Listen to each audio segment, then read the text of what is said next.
¿Cómo están? Hay una nueva doctrina militar en Estados Unidos. La gran pregunta sobre la mesa. ¿O solo ha sido el discurso lleno de simbolismos por el secretario de Guerra? ¿A qué apunta la administración de Donald Trump? Hoy vamos a analizar los escenarios y los últimos movimientos militares. Bienvenidos.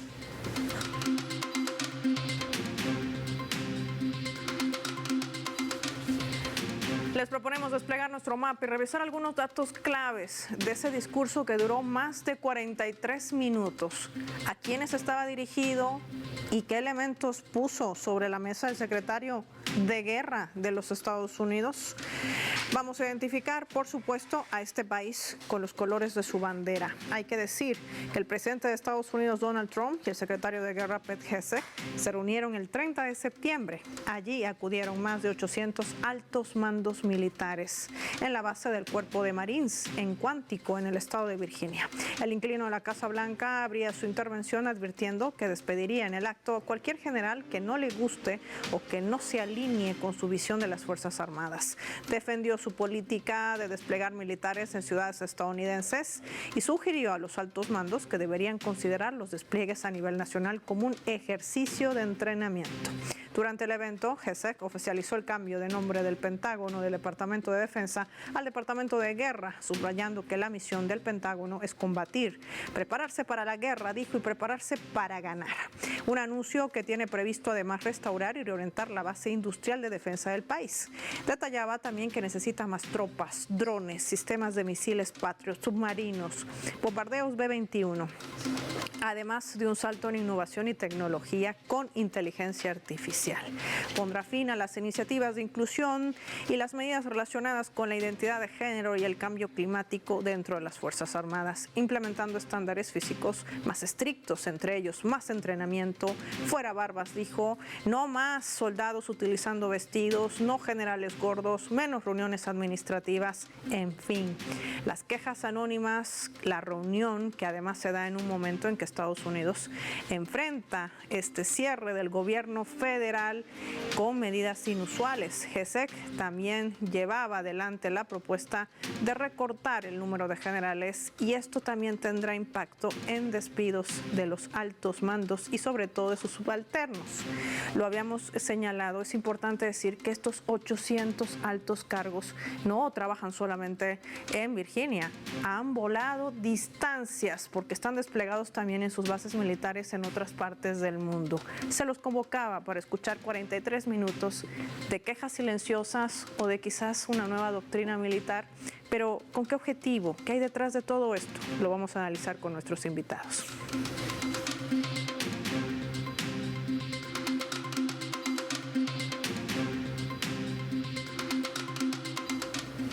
Ricardo Domínguez está con nosotros en directo en el mapa. Hola Ricardo, qué gusto tenerte. Bienvenido, ¿cómo estás? Gracias, Paula. Un gusto estar aquí. Ricardo, empecemos por esto. ¿Hay una nueva doctrina militar en Estados Unidos o cómo entender el planteamiento de esta reunión inusual? 800 altos cargos militares, varios de ellos han volado kilómetros para llegar de manera prácticamente improvisada a un encuentro que solamente parecía ser una queja de lo que aqueja, hay que decirlo, aunque suene como refrán, dentro de esta unidad castrense. Sí, pues sí, todo parece indicar que primero colocar esta reunión que no deja de ser sorpresiva, además, no solamente en términos de llamado, sino en términos de logística, ¿no? Desde la Segunda Guerra Mundial no se veía un llamado tan amplio y que moviera tantos militares por cuestiones de seguridad incluso.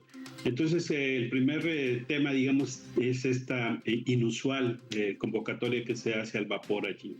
Lo segundo que me parece que tendríamos que reflexionar es el momento en el que lo hace el gobierno de Estados Unidos al llamar a los más de 800 militares ahí de muy alto rango incluso, para, me parece a mí, ¿no? Incursionarlos en una dinámica que tiene el presidente Donald Trump de estar ambientando, de estar alentando una idea de guerra de los Estados Unidos, no solamente a nivel internacional, sino a nivel interior, ¿no?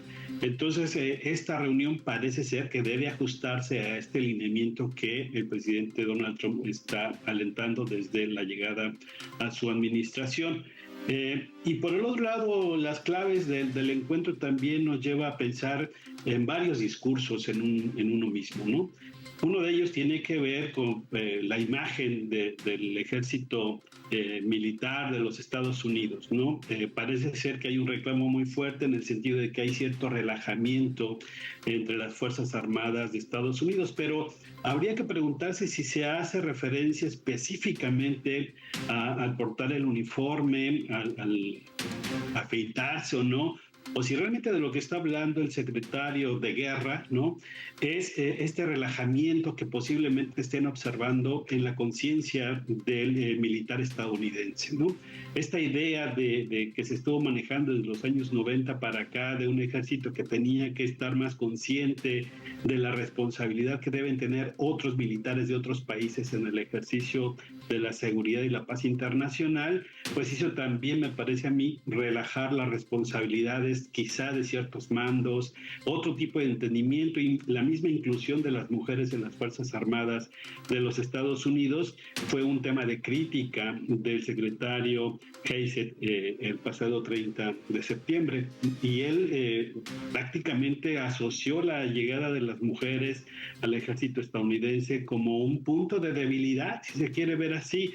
Y él fue enfático al señalar, tenemos que exigirle el mismo rendimiento que a un hombre, y si no lo da, pues no se extrañe que no tenga avances en la carrera militar esas mujeres. Entonces, pedirles una actividad, una, acción muy masculina a las mujeres, y eso me parece que es la crítica de fondo en este primer tema que hace el secretario a las Fuerzas Armadas de los Estados Unidos, ¿no? Ese es como un primer nivel de este discurso que da, haciendo referencia a la debilidad que puede estar mostrando el ejército de Estados Unidos, ¿no? Me parece a mí que un segundo discurso tiene que ver con la necesidad de alertar no solamente a la sociedad estadounidense, sino a la sociedad internacional sobre lo que está pensando el gobierno de Estados Unidos, el hecho de que no haya sido un secreto esta reunión, el hecho de que sea público este discurso muy agresivo, me parece a mí, pues también es una señal de alerta de lo que está pretendiendo el gobierno de Estados Unidos, y me parece que entra esta dinámica de discursos fuertes, agresivos, abiertos, públicos del gobierno de Estados Unidos, que tienden a presionar, a tensionar la relación internacional y la misma relación interna que vive ese gobierno. Entonces, este segundo nivel del discurso que nosotros pudimos observar el 30 de septiembre, me parece a mí que tiene este mensaje de decir, bueno, los Estados Unidos consideran que estamos viviendo una etapa muy peligrosa, tanto interna como externamente, y debemos prepararnos para algo que seguramente se va a venir, ¿no? Nos estamos preparando para un estado de guerra donde ya hay señales de alarma para los Estados Unidos. Internamente se puede mencionar el narcotráfico, se puede mencionar las organizaciones delincuenciales, pero básicamente los migrantes que se han tomado como agentes que generan inseguridad para la nación norteamericana. Y al exterior, pues, ¿qué decir de las amenazas constantes a las que hace referencia Estados Unidos en términos de la presencia cada vez mayor de China o de Rusia, ¿no? Todos los frentes que está abriendo Estados Unidos en términos de amenaza militar, o el tema de seguir acompañando a Israel en este genocidio que está cometiendo ese gobierno, y la presencia de los Estados Unidos en el Mar Caribe frente a las costas de Venezuela, es decir, las amenazas de invasión a México y a otros países, las amenazas a Panamá, etcétera. Entonces parece que hay un escenario que está generándose en este sentido, y que este discurso está, digamos, colocándose para colocarse en este escenario, ¿no? Sí, y yo diría que sin lugar a dudas, Adrián, para poder también tener chance de conversar con Emerlina Malcott, a quien vamos a sumar al análisis, para también conocer su visión, es que este discurso, Emerlinda, podría ser inclusive calificado como supremacista, marcar un punto también de inflexión dentro de las Fuerzas Armadas, que confluye con lo que hace Donald Trump dentro de su política exterior. Esta posible guerra civil interna de Estados Unidos para justificar el despliegue de Fuerzas Armadas al interior de los estados, sobre todo de fuerte presencia demócrata. ¿Qué podría representar y cuáles serían las consecuencias para ese país? Sí, esto esto es un elemento muy importante del discurso de Donald Trump y que es una regla general, es que cuando el imperialismo ya se está debilitando, vuelve sus propias fuerzas contra su propio pueblo. El hecho es que Estados Unidos se está polarizando desde ya 25 años de manera extremadamente fuerte y la llegada de Donald Trump en el primer mandato y sobre todo en este segundo mandato ha acelerado este proceso de polarización. Por ejemplo, si vemos lo que se llaman los estados pendulares, es decir, un estado que no es siempre demócrata o siempre republicano, pues se ha reducido muchísimo el número de estados pendulares y ahora solamente hay 6. Si vemos también al nivel de las elecciones legislativas, los estados que son o de un lado o del otro lado, también se va disminuyendo el número de estados que son pendulares. Y al mismo nivel, al nivel de gobernadores, etcétera, etcétera. O sea que a nivel político hay una polarización muy fuerte. También si vemos el discurso de Donald Trump cuando el primer discurso en el Congreso, que es un discurso muy importante, y generalmente los presidentes en este discurso dicen, mira, les estamos dando la mano al partido opuesto para trabajar conjunto, encontrar consenso, etcétera. Lo que no hizo Donald Trump. Donald Trump hizo un poco lo que se hizo en este encuentro con los militares, dijo, o tomen lo que les voy a dar o se van. También esta polarización se ve en todos los cambios en la administración estadounidense y se vio de manera extremadamente brutal cuando fue asesinado Charlie Kirk, cuando el Chief of Staff, Steve Miller, escribió unos tweets que eran escalofriantes, diciendo estamos en guerra en contra de la izquierda extrema, y hay que saber que cuando se refería a la izquierda extrema, incluida la Fundación Ford o la Fundación de George Soros Open Society. Entonces estaba hablando de todo lo que no está 100% con Trump y de todo lo que no es MAGA, básicamente. Entonces, el despliegue de fuerzas, hasta ahora hemos visto despliegue de fuerzas nacionales, de no fuerzas militares, pero de fuerzas de mantén del orden, y ahora lo que dice Donald Trump es que no solamente va a desplegar el ejército en ciudades que considera como ciudades enemigas y que son a la vez generalmente demócratas y también con una población negra muy importante. Y entonces no vamos solamente a tener despliegue de fuerzas de mantén del orden, pero también de fuerzas militares. E incluso Trump en su discurso dijo que eran centros de entrenamiento en vivo para estas fuerzas. Entonces está aumentando la polarización de manera extremadamente fuerte dentro de Estados Unidos, tanto a nivel político como polarización dentro de las administraciones y también en los pueblos, que además van a padecer de todas las políticas extremadamente desfavorables a los pueblos que votó Trump, o sea, que hizo votar Trump con la ley fiscal de hace poco, etcétera. Entonces va a aumentar las disensiones internas por la pobreza. Eso es un hecho que siempre se ha visto. Entonces, sí, es una guerra a la vez dirigido contra un enemigo exterior o muchos enemigos exterior. Él mencionó al hemisferio oeste, es decir, no solamente Venezuela, pero un montón de otros países. Mencionó a Canadá, Groenlandia, etcétera. También China y un enemigo interior. Y el enemigo interior también va a padecer de esta política porque va a servir de campo de entrenamiento para el ejército. Sí, un enemigo interior que apuntaba inclusive señalando a comunistas, a izquierda y al wokismo, ¿no? En 3 ejes que decía o justificaba Trump y el propio secretario de Guerra. Tiene un mensaje supremacista, tiene un mensaje simbólico y apuntan, por supuesto, a esta nueva narrativa o estrategia militar. Vamos a analizar a Merlinda y también a Ricardo después de la pausa los escenarios que se trazan en estos últimos movimientos militares, no sin antes revisar nuestra escala.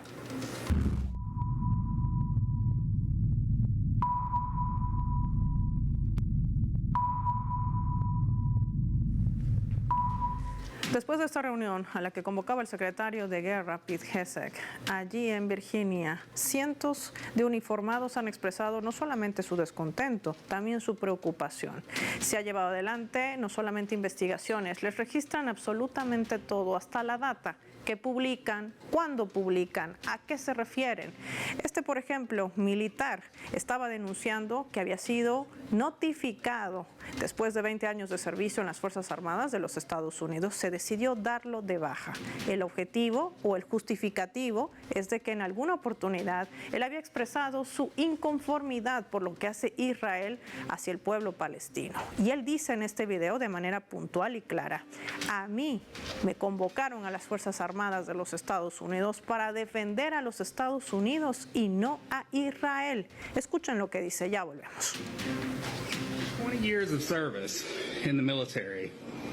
Yesterday, I got pulled into an officer's office and counseled for posts that I have on my social media. During the counseling, they told me I'm under investigation as a threat to national security. When I asked for proof, like what the posts were yesterday, they refused to give it to me. They made me come back today to further go over stuff. They gave me the proof, and the proof they gave me are anti-Israel posts. Now, when I joined the military, I took an allegiance to support the United States of America. I did not ever take an allegiance to support Israel. But yet, I am deemed a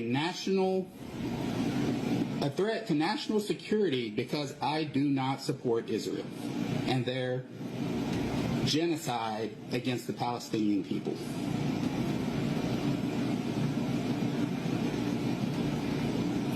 Yes, you heard that right. I am deemed a threat to national security because I don't support Israel's genocide against the Palestinian people. Since when does not supporting a foreign nation get a U.S. soldier investigated for being a threat to national security?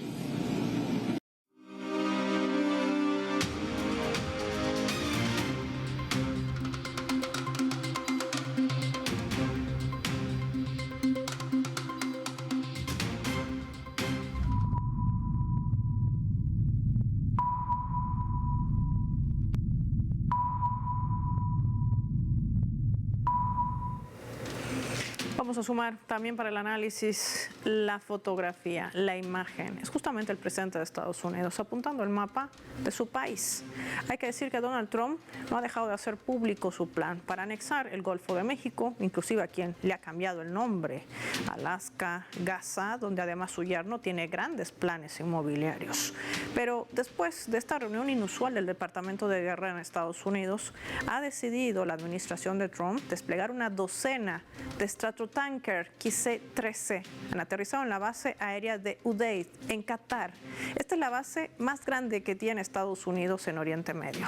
El despliegue militar revive temores de lo que pueda suceder con un posible nuevo ataque a la República Islámica de Irán. Vamos a analizar este escenario con nuestro invitado.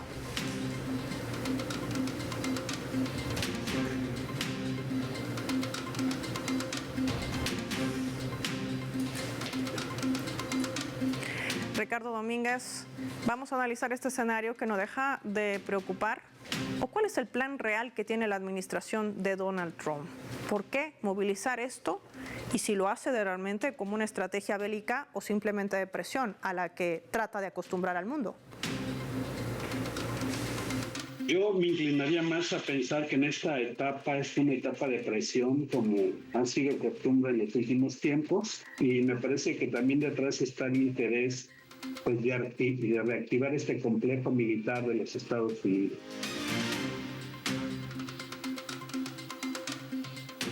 Merlinda, también decir que la base más grande que tiene justamente Estados Unidos en Qatar tiene connotaciones. Un país que ha sido bombardeado, recordemos también, para atacar al buró político del ala de resistencia palestina Hamas, vulnerando su territorio. Hoy decide desplegar aviones cisterna para suministrar a los F-35. ¿Estos movimientos a qué se deben? ¿Para tratar de solventar esa mala reunión o tratar de sustentar su estrategia, la que planea para el resto del planeta? ¿Cómo leerlo en materia geopolítica? Yo creo que hay que tomarlo muy en serio y que tiene que ver con la agresión en contra de Irán. El hecho que se reactivó el snapback por los 3 países europeos, Francia, Alemania y Inglaterra, no es por reactivar sanciones, porque de hecho ya Irán está bajo muchísimas sanciones y no va a cambiar mucho. Lo que principalmente tiene como objetivo, yo creo, es armar una narrativa para justificar una futura guerra contra Irán, y si pasa esta guerra tiene que ser antes de los midterms, es decir, por máximo el mes de noviembre. Entonces, yo creo que tiene que ver con esta agresión contra Irán. Hay que recordar que en el discurso que dio Donald Trump y Pete Hegseth frente a los militares, dijo una cosa que es muy importante y que tenemos que tener en mente, es que dijo, para reactivar la potencia de Estados Unidos y para que el ejército tenga su máximo de letalidad, tiene que dejar de respetar las leyes internacionales, la Convención de Ginebra, y hacer crímenes de guerra para reactivar la potencia militar de Estados Unidos. O sea, no es que Estados Unidos no lo estaba haciendo antes, pero ahora ya se convirtió en doctrina oficial. Entonces, cuando se llevan F-35 y un material militar a Qatar, en esta tensión muy fuerte que hay contra Irán, reactivación de snapback, yo creo que es muy peligroso tanto por la región y especialmente para el país de Irán.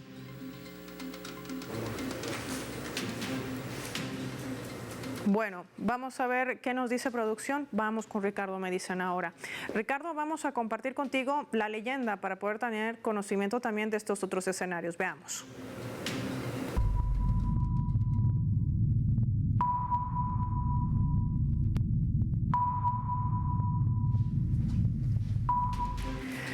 Vamos a ver lo que dice el gobernador de Illinois, también pronunciándose ante las nuevas medidas que implementa la administración de Donald Trump. J.B. Pritzker dice, hay algo realmente mal con este hombre y se debería invocar la enmienda 25. También se ha pronunciado uno de los generales del ejército de los Estados Unidos, Mark Milley, dice, no le hacemos juramento a un aspirante a dictador, hacemos juramento a la Constitución y estamos dispuestos a morir para protegerla. Ha sido parte de sus declaraciones recientes tras esta reunión inusual que ha sido desarrollada por el propio secretario de Guerra de los Estados Unidos y en la que de alguna manera también Trump decía que contaban con el armamento nuclear más poderoso y moderno del planeta.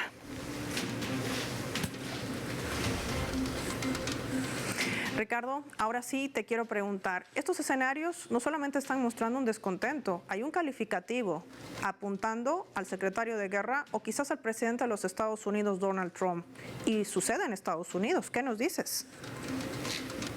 Pues sí, ya habíamos notado desde hace tiempo que hay varios gobernadores en Estados Unidos que están manifestándose en contra de la utilización de las Fuerzas Armadas allí internamente, ¿no?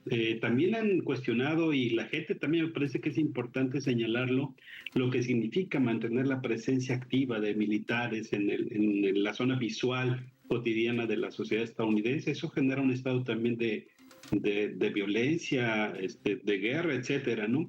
Entonces, me parece a mí que esta presencia de las fuerzas militares y el discurso fuerte del presidente lo que están generando también esta confrontación interna.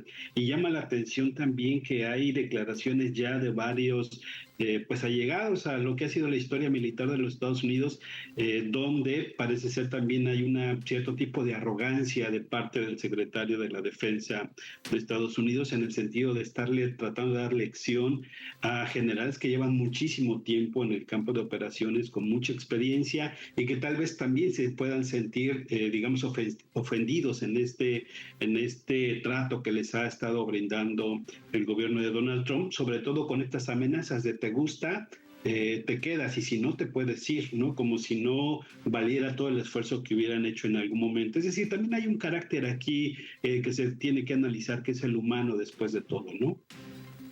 Bueno, que además marca una postura que al parecer no es la que le preocupa a la administración de Donald Trump. Quiero agradecer a Ricardo Domínguez y también a Merlinda Malcott por habernos acompañado y compartir sus valiosos análisis hoy en El Mapa para nuestros televidentes. Finaliza el programa y lo hacemos revisando nuestros vectores.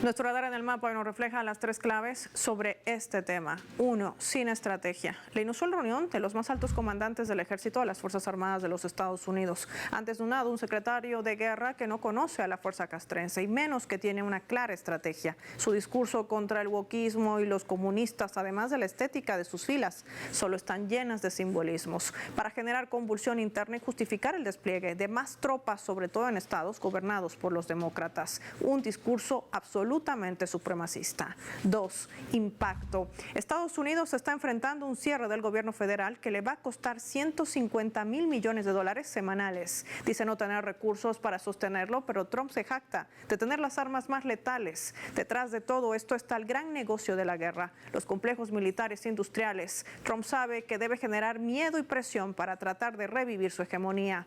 Por eso el despliegue de Marines dentro del país y en la base más grande que tiene en Qatar, en Oriente Medio, con aviones cisternas para los caza F-35. 3. Descontento. El discurso de Gesek solo ha avivado el descontento entre las filas de las Fuerzas Armadas, desmotivados de esas críticas y haciendo llamados a la guerra. Varios militares no han temido cuestionar la nueva estrategia militar que apunta ante todo a servir a Israel. Por esta razón, varios gobernadores demócratas insisten en invocar la enmienda 25 para frenar lo que muchos ya han calificado a Trump como un rey pequeño o un dictador. Y eso está sucediendo en Estados Unidos. Soy Paola Pérez y nos vemos en la siguiente edición del Mapa.